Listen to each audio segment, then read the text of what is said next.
어, 올해 우리에게 주신 말씀 우리 믿음으로 한 번 더 고백하겠습니다. 내게로 돌아올 것입니다. 동서남북의 다음 세대가 돌아오고 또 이 일을 위해서 필요한 바다의 부와 열방의 재물을 보내주시겠다 약속하셨는데 구체적으로 무엇일지 어떻게 이루어질지 계속 나 자신을 보면 사실은 나 자신을 보고도 자꾸 막 믿음이 생기면 그건 약간 자과잉입니다. 그렇지만 하나님을 보면서 믿음이 안 생기는 것은 불신입니다. 하나님 때문에 또 계속 살피고 믿기 때문에 또 자기를 또 살피고 또 하나님 앞에 간구하는 자세가 계속 필요한 것 같습니다. 자, 히브리서 9장 11절부터 23절 내용인데요.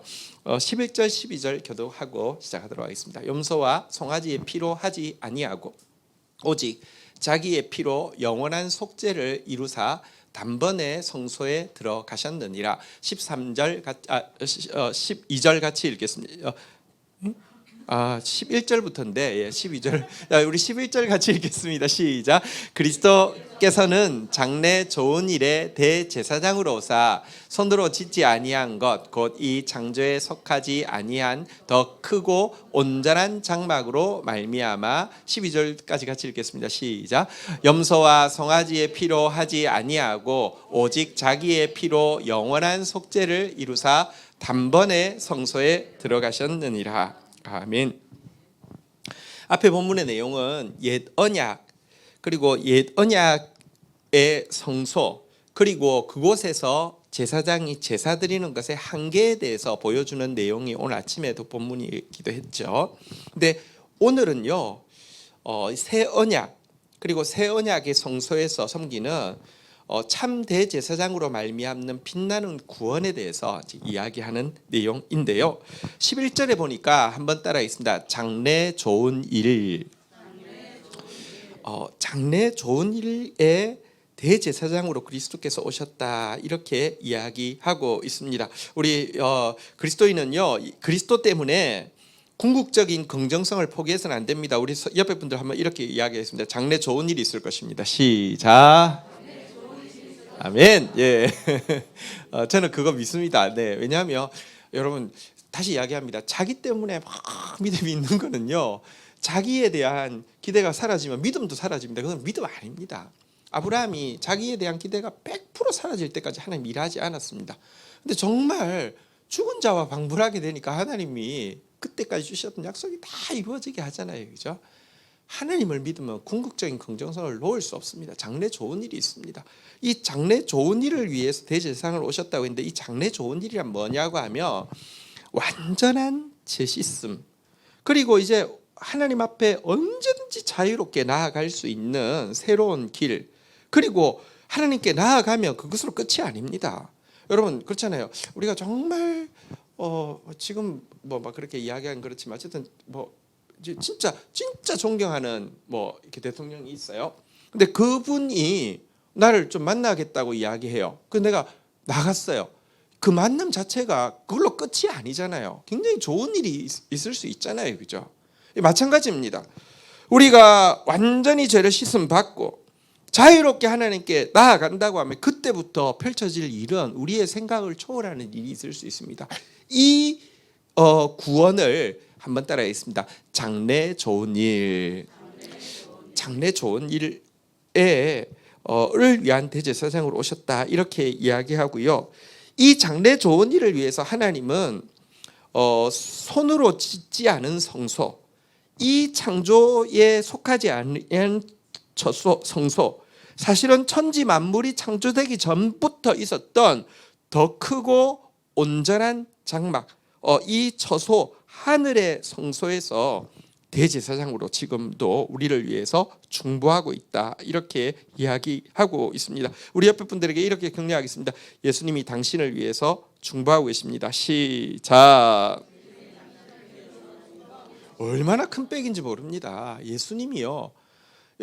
부족하지만 목사가 교회에서 성도를 위해서 진짜 진실하게 기도하고 있다고 또 많이 위로가 되지만 세상 성소가 아니라요.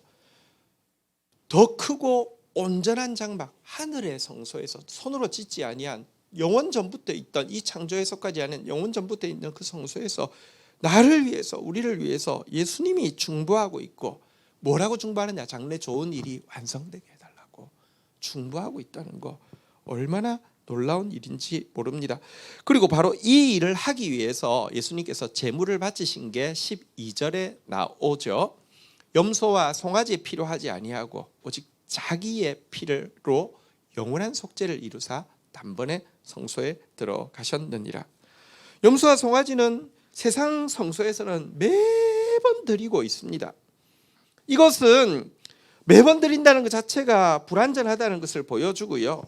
또 염소, 송아지가 값이 아무리 비싸도 한 사람의 생명의 값은 성경에 보면 온 우주를 줘도 못 살 정도의 가치라고 하는데 그걸 겨우 송아지 값으로 대체했으니 이거는 그냥 하나의 상징이지 이게 절대로 충분한 속죄의 제물이 되지 못하잖아요, 그죠?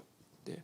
예수님은 염소, 송아지 필요하지 않고 온 우주의 주인이신 자기의 피로 우리의 영원한 속죄를 이루셔서 이제 세상 성소가 아니라 하늘 성소에서 우리를 위해서 속죄를 완성하셨기 때문에 중보하고 있다, 이런 내용입니다.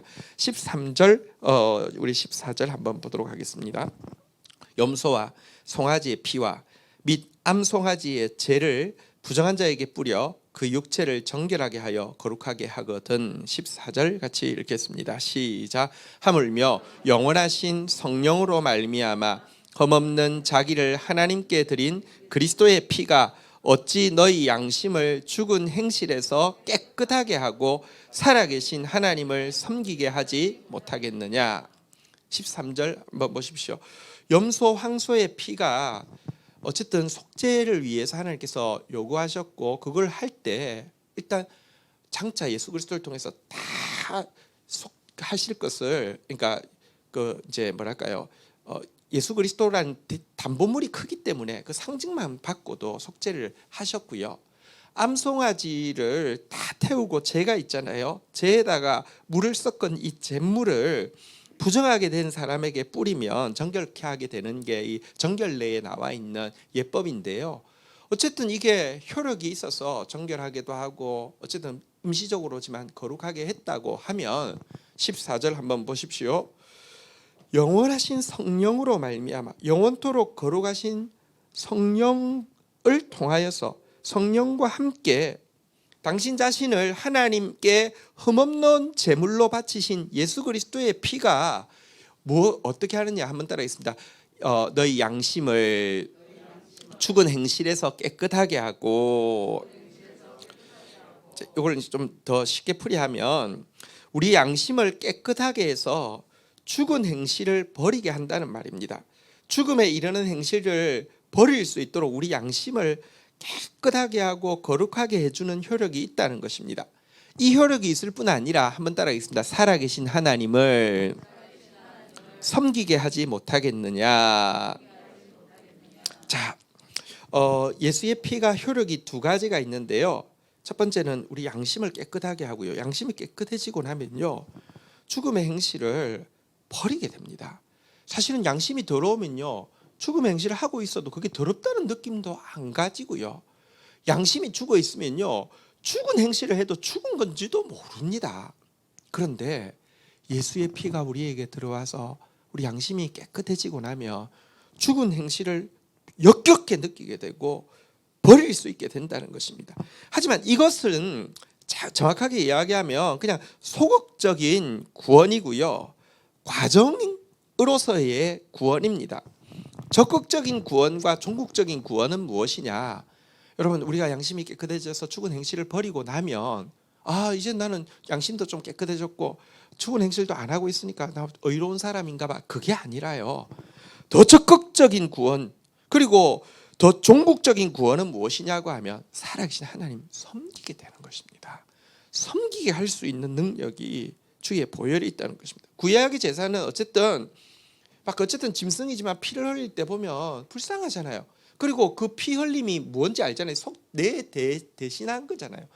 그 원시 종족들에 보면 어떤 아메리카에 있는 그 남미에 있는 어떤 원시 종족의 어떤 선교사가 갔는데 보니까 어떤 특별한 날이 있어요. 그날은 그 소 한 마리를 중간에 놓고는요, 이렇게 그 이제 칼로 막 몸에 막 흠집을 내고는 고춧가루 같은 걸 막 넣는 거예요. 막 미친 듯이 그 소가 막 얼마나 아프겠어요, 그죠? 죽을 때까지 막 하는데 그 하는 동안 부족원들이 전부 다 엎드려져서 같이 막 뒹구는 거예요. 그러니까 이 이제 죄를 전가했으니까 내 죄 때문에, 그러니까 이런 거를 하고 나면 뭔가 양심이 좀 깨끗해지는 것 같고, 뭔가 이렇게 이 불쌍한 짐승이 나 때문에 죽었는데 안 해야 되겠어, 이런 마음이 생기잖아요, 그죠? 요거까지는 다시 이야기하면 소극적이고 과정적인 구원이라고 하면, 적극적인 구원은 살아계신 하나님. 한번 보십시오. 우리가 누구를 섬기는데 가치 없는 사람 섬길 때는 섬기면서도 아유 더러워도 뭐 이거 뭐 내 직장이니까 내 자리니까 이렇게 하지만, 여러분 진짜 정말 존경할 만한 분을 섬긴다는 것 자체가 행복이잖아요. 근데 영원토록 너무너무 귀한, 알면 알수록 더 귀한 그분을 섬기는 거, 이게 적극적인 구원이고 종국적인 구원이거든요. 이걸 해 주실 능력이 예수 그리스도에게 있다는 것입니다. 사실 이 부분을 우리가 많이 간과하고 있습니다. 예수님께 왜 나오냐? 죄사함 받으려고요. 마음이 자유해지려고요. 아니요, 그거는 되게 과정적이고 소극적인 것이라니까요. 세례 요한에 붙인 사가랴가 성령의 충만함을 받아서 막 예언을 하잖아요. 입이 닫혀 있다가 열리면 여러분 자기 말이 없어져야지 하나님 말이 나옵니다. 아직까지도요, 말을 하면 내 말이, 자아의 말이 자꾸 나오는 것은요, 아직 내 입이 많이 열려 있어서 그래요. 입이 한번 닫혀야 돼요. 그리고 나와야지 하나님 말이 나오는데, 스가랴에게서 막 쏟아진 하나님 말해 보면 이제 자기 아들로 올 세례 요한이 예비자로서 섬기게 될 주인공인 예수 그리스도가 무슨 일 할지에 대해서 이렇게 이야기합니다. 예수 그리스도를 통해서 인류가 어떻게 될 것인지에 대해서 누가복음 1장 74절 75절에 보면 이렇게 이야기합니다. 한번 볼까요? 예수님 때문에 우리가 원수의 손에서 건지심을 받고, 이 죄와 사망의 연세를 우리를 꽉 쥐고 있는 우리의 양심을 막 마비시키는 이 원수의 손에서 건지심을 받게 하고요. 이걸 뿐 아니라 75절 같이 한번 읽도록 하겠습니다. 시작. 종신토록 주의 앞에서 성결과 의로 두려움 없이 섬기게 하리라 하셨다.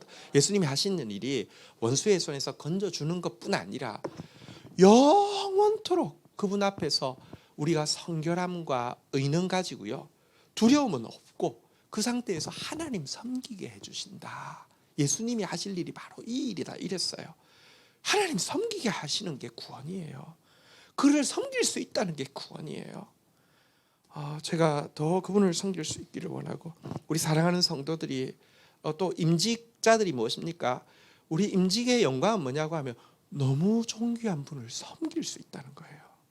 성결함으로 의로 그분 섬기는 이 특권을 빼앗기지 않는 저와 여러분들 되기를 주의 이름으로 축원드립니다. 그리고 하나님을 섬기면 어떻게 될까요? 우리가 하나님을 섬기면 어떻게 될까요? 사실 우리가 하나님을 이 과정을 통하여서 이제 양심이 깨끗해지고 죽은 행실을 버리고 이 원수의 손에서 건지심을 받아서 하나님을 섬기는 삶이 나의 라이프 스타일이 되어진다고 하면, 이때부터 하나님이 우리를 위해서 예비해 놓으신 놀라운 구원이 시작이 되어집니다. 이게 그래서 그러니까 종국적인 구원이라고 하는 것이죠. 이 우리가 주를 섬기게 되면 우리에게 시작되어지는 삶이 무엇일까? 여러분, 요한계시록 22장은 성경의 마지막 장이잖아요. 3절부터 보면 이렇게 이야기합니다. 요한계시록 22장 3절부터 한번 볼게요.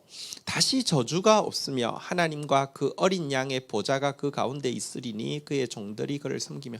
이제는 온 세상에 저주가 없고요, 온 우주의 중심, 우리 영혼의 중심에는 어린 양의 보좌가 있고요, 우리는요 그분을 섬기게 될 것입니다. 이분을 섬기게 되면 어떤 일이 일어나느냐? 4절 한번 보도록 하겠습니다. 같이 읽겠습니다. 시작. 그의 얼굴을 볼 터이요 그의 이름도 그들의 이마에 있으리라. 여러분 보십시오. 우리가 이제 섬기는데, 여러분 섬기는 사람 아주 가까이 있잖아요, 그죠? 왜 옛날에 뭐 그러니까 그런 나쁜 이야기지만 십상시 뭐 이런 이야기들이 내시가 별거 아니지만 왕 제일 옆에 있다 보니까 이 사람들이 권력이 되는 거잖아요. 그건 나쁜 경우이지만, 우리가 주를 섬긴다는 것은 주님 가까이 있다는 뜻이잖아요. 주님 가까이 있어서 주님의 얼굴을 보면요, 주님의 이름도 그들의 이마에 있다. 이 말은 무슨 뜻일까요? 우리 이마를 봐도요, 우리 얼굴을 봐도요, 주님 얼굴처럼 보인다는 거예요. 그러니까 주님 닮게 된다는 거예요. 주님을 섬기면 주 섬기는 사람 주 닮으리니 너 보는 이마다 주 생각하리. 이런 아름다운 찬양이 있습니다. 너무 좋잖아요, 그죠? 주 섬기 믿고 살면 주 닮으리니 너 보는 이마다 주 생각하리. 그런 찬양이 있는데, 그렇게 우리 얼굴이 주님을 섬기면 주님을 닮게 된다는 뜻이고, 5절 한번 보겠습니다. 네, 놀라운 약속이 있습니다. 같이 읽겠습니다. 시작. 다시 밤이 없겠고 등불과 햇빛이 쓸데없으니 이는 주 하나님이 그들에게 빛이심이라. 그들이 세세토록 왕노릇하시. 그곳에는요, 해도 필요 없고 등불도 필요 없습니다. 밤도 더 이상 없습니다. 왜냐하면 주의 광채가 환하게 비치기 때문입니다. 그리고 그 하나님을 섬기는 사람은요, 한번 따라하겠습니다. 세세토록 왕노릇하리로다. 주님을 섬기면요, 우리가 주와 함께 왕노릇하게 된다는 것입니다. 사실 구원은 무엇이냐고 하면 우리가 주님의 온전한 상속자 되어서 주님과 함께 영원토록 왕노릇하게 되는 것입니다. 여러분, 죄는 없어지고, 그리고 우리 각자를 향한 소명을 이룰 수 있는 능력은 온전하게 된 상태에서, 게다가 우리 안에 나를 드러내고 교만하려는 생각은 1도 없고 그분을 섬기려고 하는 마음만 있는 상태가 된다고 하면 우리가 주와 함께 왕노릇하게 될 것인데, 그런 사람이 있는 우주를 한번 생각해 보십시오. 진짜 나라도 그렇고요, 공동체도 그렇고, 진짜 생명의 왕노릇하는 사람, 의의 왕노릇하는 사람, 생명의 면류관 쓴 사람, 의의 면류관 쓴 사람, 그가 하는 것이 다 의고요, 그를 통해서 나타나는 것이 다 생명이 되며 한 사람 통해서 공동체가 완전히 달라집니다. 그런데 그런 사람이 어떤 영역을 하나님이 넌 이 영역을 다스려 한다고 하면 그 영역이 얼마나 천국이 되겠습니까? 여러분, 우주가 너무 넓잖아요. 사실은 인류가 살 확률은 지구처럼 밖에 없다고 생각합니다. 혹은 하나님께 사랑받는 하나님의 아들을 희생시킨 인류는요, 그 생명체는 지구밖에 없다고 생각합니다. 거기에 비하면 우주가 너무 넓어요. 하나님이 효용성으로 보면 우주를, 이 전체 우주 크기의 0.001%도 안 되는 지구를 위해서 이 온 우주를 실험을 하다가 이거 그 실패, 이건 다 실패, 요거 성공했네, 이렇지 난 않다고 생각해요. 나중에 황무지가 장미꽃같이 꽃 피어난다는 것은요, 하나님께서 우리를 통해서 온 우주를 에덴 동산으로 바꾸시고 우리가 온 우주를 천국처럼 만드는데 함께 사용되는 그날, 이게 세세토록 왕노릇 한다는 것인데, 그게 우리가 주를 섬길 때 나타나는 결과입니다. 이게 구원입니다. 이곳, 그래서 우리가 이 땅에서 섬기는 훈련을 하는 것입니다. 여러분, 저도 그렇고 직분자들도 그렇고, 여러분, 섬기는 훈련을 하는 것입니다. 낮에 허택 목사님이라고 저희 이제 그 스파크 이제 좀 배우고 싶어 하시는 목사님 계신데, 그 이제 식사를 사주시러 오셨더라고요. 항상 자기 새벽기도 할 때마다 너무 감사하다고, 이게 GT를 하면 새벽기도 준비를 안 해도 돼요 하면서 안에 다 들어 있어서 그냥 하면 돼요 이러면서, 그래도 그냥 쓰시면 좀 얌체 같을 텐데 그 항상 고맙다고 하고 와서 이제 밥 사시고 막 그러면서 그런 이야기를 하더라고요. 그래서 이제 교회에서 이제 이 선교지에서는, 그러니까 아직까지 사람들이 순수하잖아요. 그래서 이제 직분자를 세울 때 이분도 이제 그쪽에 우즈베키스탄에서 한 4,500명 되는 교회면, 우즈베키스탄에 4,500명 되는 교회면 어쨌든 뭐 전체에서 한 3번째 막 크고, 이제 사할린에서도 제일 큰 교회 이제 담임 하다가 여기 와서 지금 목회를 하는데, 그곳에서 이제 직분자들을 세우면 일단 한국으로 보내가지고 자기가 아는 좋은 장로님들한테 이제 교육을 부탁한대요. 장로가 되고 안수 집사가 되면 뭐 하는 거다라는 거를 이렇게 이제 이제 일주일 동안 배우고 오게 한다는 거예요. 그리고 나서는 화장실 청소를 뭐 이제 2-3달간 이제 시킨다는 거예요. 근데 그러고 나면 이 직분자들이요, 그때부터 계속 화장실 청소를 계속 한다는 거예요. 그래서 이제 하는 이야기가, 근데 한국에 와서 하던 깐이 있으니까 그대로 이제 새로 이제 직분 받으신 분들에게 시켰대요. 근데 그 기간 동안만 딱 하고 그다음부터는 절대 안 하더래요. 그래서 한국은 좀 다르구나 이런 생각을 했대요. 근데 뭐 화장실 청소한다고 훌륭한 뭐 직분자 이 말이 아니라, 다시 이야기합니다. 이 세상에서 우리가 하는 일은요, 영원토록 주와 함께 왕노릇하기 위해서, 영원토록 주를 섬기기 위해서 섬기는 훈련을 하는 것입니다. 그리고 그 훈련에 대해서 하나님은 절대로 여러분 내가 너무 지나치게 헌신했어, 나 너무 바보같이 헌신했어라고 이야기하게 하지 않을 것입니다. 저 솔직히 말하면 좀 바보 같죠. 솔직히 스파크 제가 100%다 써줬는데 뭐 저희는 그렇게 잘 못 쓰니까 제가 바보이긴 하고 그쪽은 잘 쓰니까 뭐 똑똑하신 것이긴 하죠. 근데 그게 하나님 나라의 유익이 되면 저는 그것으로 만족할 뿐만 아니라, 그렇지만 제가 섬기는 하나님은요 대단히 공의로우신 분이셔서 그게 정말로 한국교회에 도움이 되었다고 하면 저는 제 생명을 갈아 넣었어요. 왜냐하면 저 사실요 이 글과 관련해서는 전 세계 누구하고도, 저 설교와 관련해서도 전 세계 누구하고도 저랑 비교할 수 없을 정도의 수준을 가지고 있습니다. 그건 여러분들이 저를 잘 모르셔서 그런데요. 저 정말 신학적으로는요 저 따라올 사람 없습니다. 그거는요 진짜 제가요 저 코스타 같은 데 가도요 성경 강의를 제일 처음에 신학 교수 중에서 제일 잘 나가는 사람하고 저하고 나누어서 시켰다가 나중에는 신학 교수들은 저하고 게임이 안 돼요. 왜냐하면 자기는 한 부분을 알고요. 저는 30년 동안 목숨 걸고 하루에 7시간씩 성경을 썼는데 그게 같으면요. 그거는 공정한 게 아니에요. 제가 교만한 게 아니라 공정한 게 아니에요. 그럴 수가 없어요. 근데 어쨌든 제가 한국 교회를 위해서, 세계 교회를 위해서 갈아 넣어서 GT를 만들고 갈아 넣어서 스파크를 썼어요. 그거 하나님께서 나는 내가 그 하나님 섬기기 위한 마음으로 했지 내 이름 내고 싶어서 한 것도 아니고요. 돈 벌려고 한 것도 아니고요. 해가지고 돈 하나도 안 벌었어요. 이름도 하나도 안 났어요. 근데 저는 하나님 갚아주신다고 생각하고요. 그리고 또 그렇지 않다 하더라도 하나님을 섬길 기회, 나한테 어떤 일이 맡겨졌으니까 섬긴 거잖아요. 섬길 기회를 주셨다는 것만 해도 저는 되게 감사해요. 근데 어쨌거나 여러분, 주를 섬기는 사람이 섬긴 만큼 왕노릇 하는 것입니다. 하나님 얼마나 정확하게 갚아주는 줄 아십니까? 그러니까 여러분, 이 섬기는 특권 놓치지 않기를 주의 이름으로 축원드립니다.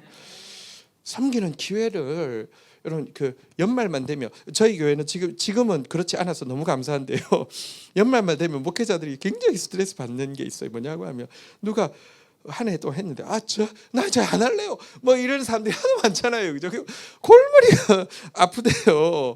근데 저희 교회 지금 이제 그런 분들이 안 계시니까 너무 감사한데, 여러분 사실은 섬김의 기회라는 게 이게 얼마나 나중 되면 알 거예요. 이게 얼마나 귀한 것이었는지. 섬기는 자세로 섬기시되 섬김의 기회를 잃지 않는 제가 되기를 원하고 또 여러분 되기를 주의 이름으로 축복합니다.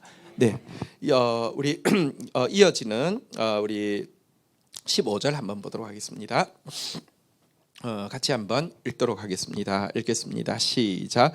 이로 말미암아 그는 새 언약의 중보자시니 이는 첫 언약 때에 범한 죄에서 속량하려고 주구사 부르심을 입은 자로 하여금 영원한 기업의 약속을 얻게 하려 하심이라.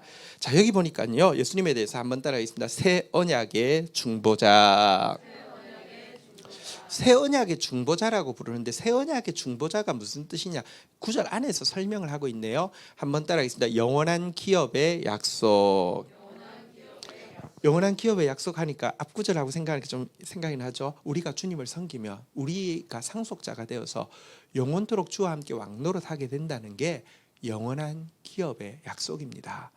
이 약속을 이룰 수 있도록 주께서 이 약속의 중보자가 되어 주신다는 것입니다. 이 약속을 우리에게 이루어 주시는 분이시라는 것입니다. 예수님 아니면 우리는 이 약속을 이룰 수 없습니다. 주를 섬길 수 있어요. 우리 같은 자가 왜 섬겨요? 우리 같은 자는 섬길 자격이 없어요. 주와 함께 왕노릇한다고요? 거짓말하지 마세요. 우리가 왕노릇하는 영령받아 사망이 면류관을 쓰고 불의가 왕노릇할 거예요. 그런 우리가 생명의 면류관 쓰고 생명의 왕노릇하고 주를 섬길 수 있는 건 뭐냐? 한번 보십시오. 한번 따라하겠습니다. 첫 언약 때에 범한 죄에서 속량하려고 주구사. 여러분 첫 언약 십계명에서 여러분 죄라고 이야기하는 것들 사실 죄의 핵심은 내가 하는 것이라고 자꾸 이야기하잖아요. 그죠? 하나님은 하나님을 중심에 놓고 생각하도록 말하도록 행동하도록 만들었는데 원죄라는 게 뭐냐? 그 하나님의 왕자를 내가 차지해서 내가 나를 중심에 놓고 말하고 행동하고 생각하는 거잖아요. 그로부터 나오는 것이 모든 죄예요. 근데 이 첫 언약 때에 범한 우리의 죄를 속량하려고 예수님이 대가를 지불해 주셨어요. 그리고 우리도 범죄한 자인데 하나님이 그런 우리를 불러주셨어요. 부른 우리를 이제 영원한 기업의 약속, 너 영원토록 나를 섬기는 특권을 줄게. 그리고 영원토록 나와 함께 왕노릇하는 특권을 줄게. 이게 영원한 기업의 약속인데 이 언약의 중보자가 예수님이 되어주셨다라는 말씀이고요. 자, 그리고 이 중보자가 되기 위해서 예수님이 하신 일이 다시 한번 따라하겠습니다. 죽으사. 자, 16절부터 왜 이 언약의 죽음이 필요한지를 설명하는 내용입니다. 16, 17, 18 교독을 하겠습니다. 유언한 자가 죽어야 되나니 17절 읽겠습니다. 시작. 유언은 그 사람이 죽은 후에야 유언한 자가 살아있는 동안에는 효력이 없으니라.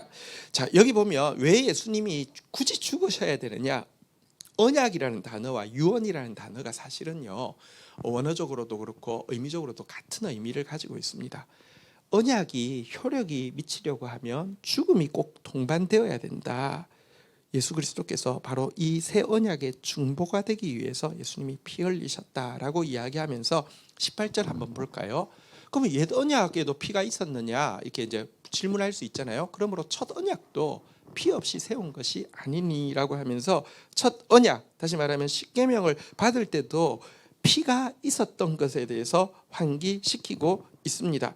자, 이 피가 있었던 내용이 19절부터 20절 한번 보도록 할까요? 19절 20절 교독하겠습니다.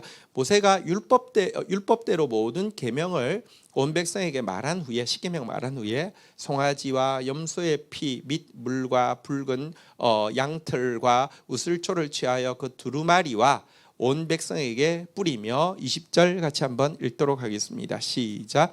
이르되 이는 하나님이 너희에게 명하신 언약의 피라. 십계명의 두루마리 그리고 십계명의 그 이제 을 받는 백성들에게 피를 뿌린 의식을 하면서 낭독했다라고 이야기를 하고 있는 내용인데요. 요 원문을 한번 좀 찾아보도록 할까요? 우리 출애굽기 24장 6절부터 한번 보도록 하겠습니다.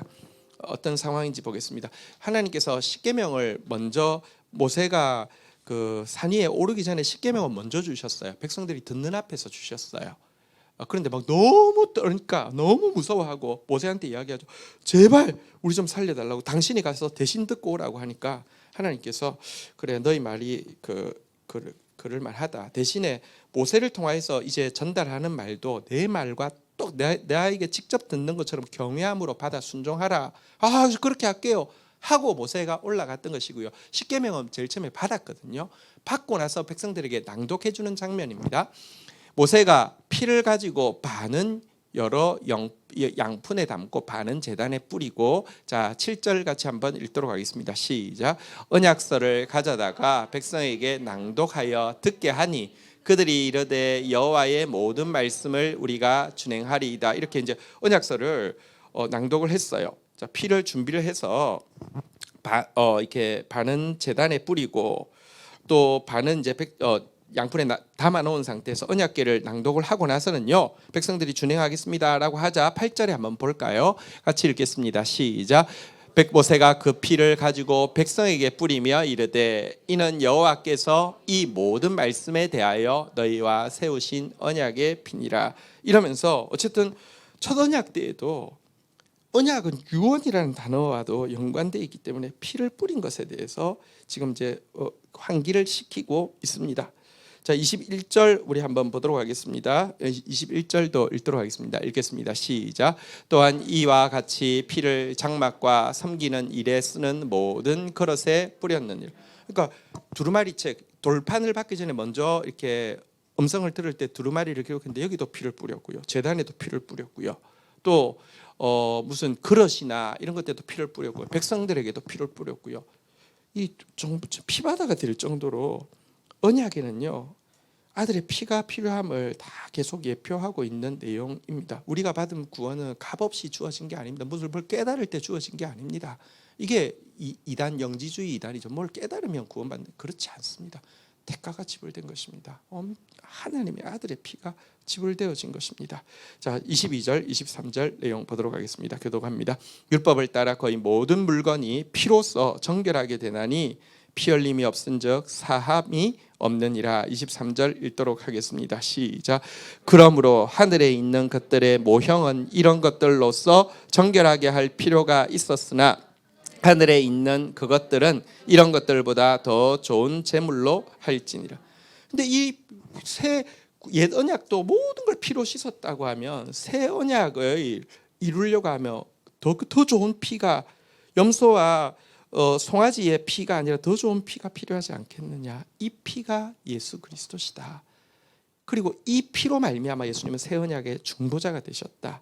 그래서 우리는 영원토록 양심이 깨끗해져서 죽은 행실을 벗어날 뿐 아니라 그분을 섬길 수 있고 그분과 함께 영원토록 왕노릇할 수 있는 그 놀라운 약속, 다시 말하면 그것이 바로 새 언약이라고도 표현했고요. 영원한 약속, 우리 아까 나왔던 표현에 의하면 영원한 기업의 약속, 이거 얻게 하시는 것이다. 이런 내용입니다. 우리 이 소망이 있습니다. 그러니 우리 더 힘써서 주님을 섬기는 저와 여러분들 되기를 주의 이름으로 축원드립니다. 말씀 묵상하면서 주님 지금도 섬길 수 있어서 너무 감사하지만 더 잘 섬겨야 되겠다. 섬기면 섬길수록 너무 귀한 주님 더 잘 섬겨야 되겠다. 이런 생각이 많이 들었습니다.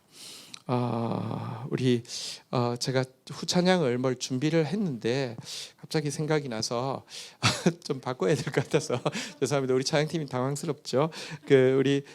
혹시 반주자가 안 되면은 그대가 좀 와서 도와주세요. 우리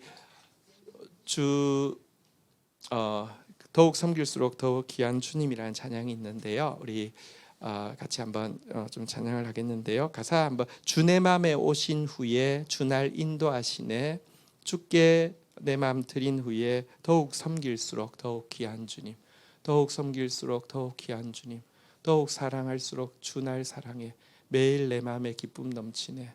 더욱 섬길수록 더 귀한 주님. 이런 되게 아름다운 가사의 찬양입니다. 한번 이 찬양 한번 좀 할 수 있으면 좋겠어요. 여보, 영진이 칠 수 모르는 노래군요. 네, 예, 이렇게 미안합니다. 갑자기 생각이 나가지고 이거 하고 이거 한번 해보겠습니다. 네, 네, 우리 한번 자리에서 한번 일어서셔서 이 찬양 같이 한번 하고 그 다음에 바꾸어서 우리 찬양팀 나와서 원래 준비했던 거 우리 한번 더 찬양하도록 하겠습니다. 네.